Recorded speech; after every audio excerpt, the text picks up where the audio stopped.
Imagine waking up to a letter that says your beloved backyard chickens, the same ones you've raised, named, and consider family, are no longer welcome in your neighborhood. This is my story of how I turned an HOA nightmare into a fight for what truly matters. Welcome to InfinitiveStories, where we believe every story has the power to connect us, bring us joy, and spark conversations that can change the way we see the world. Today's story is one of those unexpected adventures that could have turned into a nightmare, but instead became a testament to the power of community, standing up for what's right, and, of course, a lot of humor along the way. Let me set the stage. It was a beautiful sunny morning, the kind of morning that makes you want to pour a cup of coffee, step out into the backyard, and soak in the tranquility of life. That's exactly what I was doing when I noticed the letter from my HOA tucked neatly in my mailbox. Now, I'm not the type to panic over HOA letters. Usually, it's something mundane like reminding us to pressure wash our driveway or asking us to trim our hedges. But this time, it was different. This time, it hit me like a ton of bricks. The letter bluntly stated that my chickens, yes, my sweet feathered friends, were in violation of the neighborhood's covenants and needed to be removed immediately. The words felt cold, almost hostile. There was no room for discussion, no understanding of what these chickens meant to me or my family. They weren't just pets or livestock. They were a part of our lives. Every morning, they greeted me with cheerful clucks. They gave us fresh eggs, endless laughter, and, let's be honest, a great excuse to avoid mowing the backyard grass too often. I remember holding the letter in my hand, my heart sinking with a mix of disbelief and anger. How could something so wholesome, so simple, be such a problem? I'll admit, my first reaction was pure defiance. My chickens weren't going anywhere. I'd raised these girls from day-old chicks. I'd spent countless hours building their coop, ensuring they had a safe, comfortable space. I'd even named them. There was Clara, the curious explorer who always managed to find her way into the garden. Ruby, the sassy redhead who'd puff up indignantly if you interrupted her dust bath. And then there was Olive, the quiet thinker who'd perch on my shoulder like a parrot while I worked in the yard. Each one had a personality, quirks, and a place in my heart. But the letter wasn't just a threat to my chickens. It felt like an attack on my freedom to enjoy my property the way I saw fit. And that's when I realized, this isn't just about me. This is about anyone who has ever felt bullied by a system that seems to prioritize uniformity over individuality, bureaucracy over compassion. So why am I sharing this story? Because I know I'm not alone. If you've ever been blindsided by an HOA decision, you know exactly what I'm talking about. It feels frustrating, overwhelming, and, to put it bluntly, unfair. And while I'll be the first to admit that HOAs can serve a purpose, there's a line between maintaining community standards and micromanaging people's lives. This letter, it crossed that line. Let's rewind a bit. I didn't move into this neighborhood expecting to fight a battle over chickens. In fact, when we first bought our home, the idea of having backyard chickens wasn't even on my radar. It wasn't until a few years later, during the pandemic, that the idea really took root. Like many people, I was looking for ways to reconnect with nature, to teach my kids where their food came from, and to find a bit of peace in an otherwise chaotic world. Chickens seemed like the perfect solution. We started small, a handful of chicks from a local farm store, a basic coop kit we assembled over a weekend, and a ton of YouTube tutorials. It didn't take long for me to fall in love. Chickens, as it turns out, are endlessly entertaining. They're curious, goofy, and, contrary to popular belief, incredibly affectionate. They brought so much joy to our household that I couldn't imagine life without them. But apparently, the HOA could. As I read and reread the letter, a mix of emotions bubbled up. Sadness, anger, and most of all, determination. I wasn't about to let this slide without a fight. But before I could take any action, I knew I needed to understand the rules, the reasoning, and the road ahead. This wasn't just about proving a point. It was about standing up for something I believed in. And, if I'm being honest, it was about showing Clara, Ruby, and Olive that I had their backs, just like they'd always had mine. Stay tuned, because in the next chapter of this journey, we'll dive into the world of HOAs, property rights, and the legal framework that surrounds these kinds of disputes. If you've ever wondered what your rights are or how to stand up to a system that seems stacked against you, you won't want to miss what's coming next. 2. Understanding your rights. When I sat down to tackle this problem, I quickly realized that understanding my rights was going to be the foundation of my entire fight. The first step, diving into the legal and regulatory framework of HOAs, property rights, and local ordinances. If this sounds daunting, that's because it is. But trust me, it's worth it. So what exactly is an HOA? For those who've never dealt with one, a homeowners association is a private organization responsible for managing and regulating a community. On paper, they're meant to ensure property values stay high and neighborhoods remain cohesive. In practice, let's just say their level of control can sometimes feel less like helpful guidance and more like a dictatorship. They have rules, often detailed in documents called covenants, conditions, and restrictions, CCNRs, and they enforce them with varying degrees of zeal. I started by pulling out my neighborhood's CCNRs. This hefty document spelled out all the do's and don'ts of living here. Among the rules about acceptable mailbox designs and approved paint colors was a clause about livestock. The wording was vague.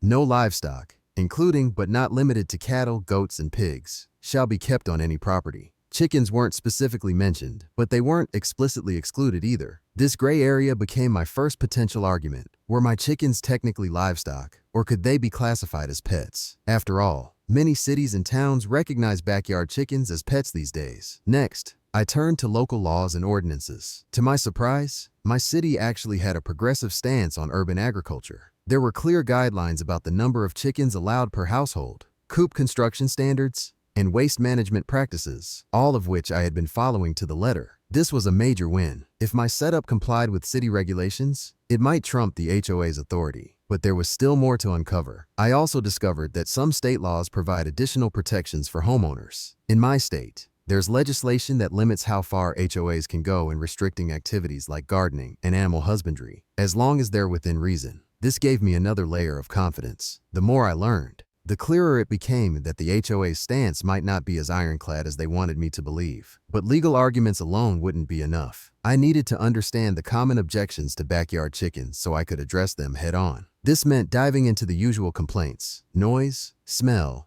and attracting pests. Here's what I found. Noise. Hens are relatively quiet compared to other animals. Sure, they cluck occasionally, especially when they've laid an egg, but it's nothing compared to a barking dog. Smell. Proper coop maintenance keeps odors at bay. Cleaning the coop regularly and using absorbent bedding, like wood shavings, ensures a fresh and odor-free environment. Pests. Rodents are only an issue if feed is left out in the open. Securing food in sealed containers eliminates this risk entirely. Armed with these facts, I felt ready to challenge the misconceptions. But I didn't want this to be a solo. Fighting back. Strategies and tactics. Now that I had a solid understanding of my rights and the regulations around keeping chickens, it was time to take action. This wasn't just about saving my flock. It was about standing up to a system that often relies on intimidation and vague policies to enforce compliance. I knew this fight would require strategy, community support, and a lot of persistence. So, I rolled up my sleeves and got to work, gathering evidence, the backbone of my case. The first step in building my defense was collecting as much evidence as possible. If I was going to make a compelling case, I needed to show that my chickens weren't a nuisance, posed no harm to the community,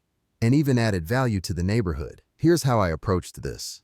Photo and video documentation. I started taking daily photos and videos of my chickens in their coop. This wasn't just for sentimental reasons. It was to document their behavior, cleanliness, and the general state of my backyard. I made sure to capture moments that showcased how peaceful and well-maintained everything was. For example, I recorded videos of Clara gently pecking at the grass while Olive perched quietly on the fence. These visuals would counter any claims that my chickens were disruptive. Coop inspection records. I created a detailed record of how often I cleaned the coop and the measures I took to prevent odor or pests. I noted the type of bedding I used, how I stored the feed, and the coop's ventilation system. This wasn't just for show. It was a way to demonstrate my responsibility as a chicken keeper. Community testimonials. I reached out to my immediate neighbors to ask if they had ever experienced any issues with my chickens. To my relief, most of them were supportive and even praised the fresh eggs I occasionally shared with them. I collected written statements from these neighbors, which would later serve as powerful evidence of community harmony. Comparative research. To strengthen my argument, I researched nearby neighborhoods and cities with lenient policies on backyard chickens. I found examples of communities where chickens coexisted peacefully with residents, proving that it was entirely possible to have a functional and happy neighborhood that included feathered friends. Building community support. Strength in numbers. One of the most valuable lessons I learned during this process was the importance of community. While the HOA letter initially made me feel isolated, I soon discovered that many of my neighbors shared my frustrations with overly restrictive rules. They weren't just upset about the chicken ban, they had grievances about everything from arbitrary landscaping requirements to excessive fees. I decided to tap into this shared discontent by organizing a small neighborhood meeting. Here's how I went about it. Spreading the word.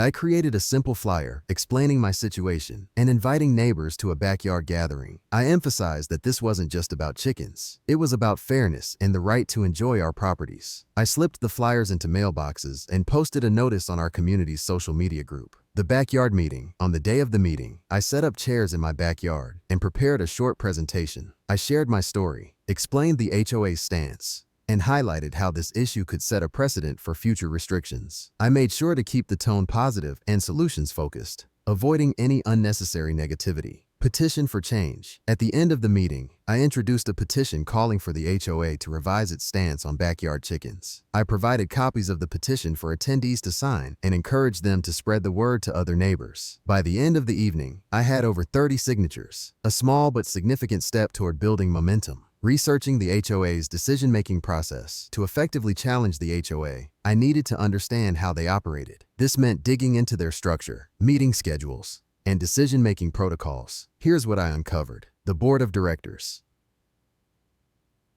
Our HOA was managed by a board of 5 members, all of whom were homeowners in the community. They held monthly meetings where they reviewed issues, voted on decisions, and communicated with residents. The appeals process. I discovered that homeowners had the right to appeal HOA decisions by presenting their case at a board meeting. This was a critical piece of information because it gave me a direct avenue to challenge the chicken ban. Voting dynamics. Not all HOA decisions required a unanimous vote. In some cases, a simple majority was enough to make changes. This gave me hope that if I could sway even a few board members, I might be able to overturn the ban. The role of the community manager. The HOA employed a community manager to handle day-to-day operations and enforce rules. While this person wasn't a decision maker, they had significant influence over how rules were interpreted and applied. Building a positive relationship with them became another part of my strategy. Preparing for the fights ahead. With evidence in hand, community support growing, and a better understanding of the HOA's processes, I felt ready to take the next steps. But I also knew this was just the beginning. To make a real impact, I needed to stay organized, remain persistent, and be prepared for setbacks. Drafting a formal appeal. Began working on a formal letter to the HOA board, outlining my case, and requesting a hearing to discuss the chicken ban. I included all the evidence I had gathered, from neighbor testimonials to city ordinances supporting backyard chickens. Creating a presentation. Knowing that I would likely need to present my case in person, I started putting together a visual presentation. This included photos of my chickens, graphs showing the environmental and educational benefits of backyard chickens, and examples of successful urban agriculture programs. Enlisting allies.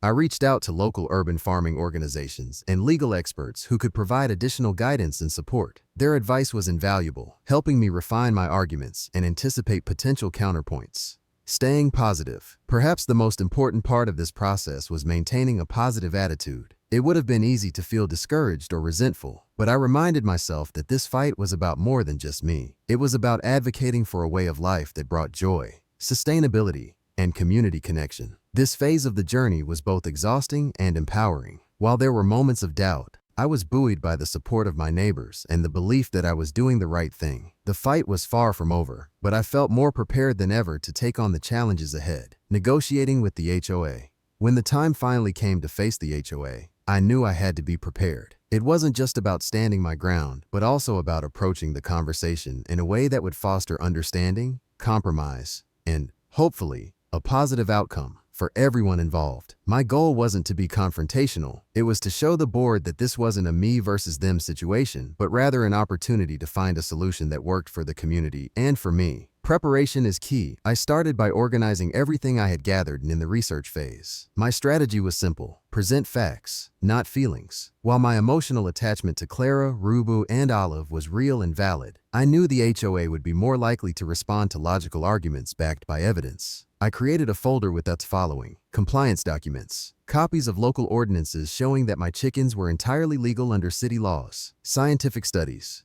research demonstrating that backyard chickens, when properly cared for, don't pose noise, smell, or pest risks, letters of support, statements from my neighbors who had interacted with my chickens and saw no issue with them, photos of the coop, pictures showing the clean, well-maintained setup I had created for my girls, proposals for compromise, possible ways to address any lingering concerns, like offering regular inspections or limiting the number of chickens. Approaching the board, I requested a formal meeting with the HOA board, framing my request as an opportunity to clarify misunderstandings, rather than to fight their decision. This small reframing was intentional. It set the tone for collaboration instead of conflict. When the day of the meeting arrived, I'll admit I was nervous. Walking into the room, I faced a semicircle of board members, their faces a mix of skepticism and indifference. But I took a deep breath, reminded myself of all the work I had done, and began. "Thank you for taking the time to meet with me today," I started.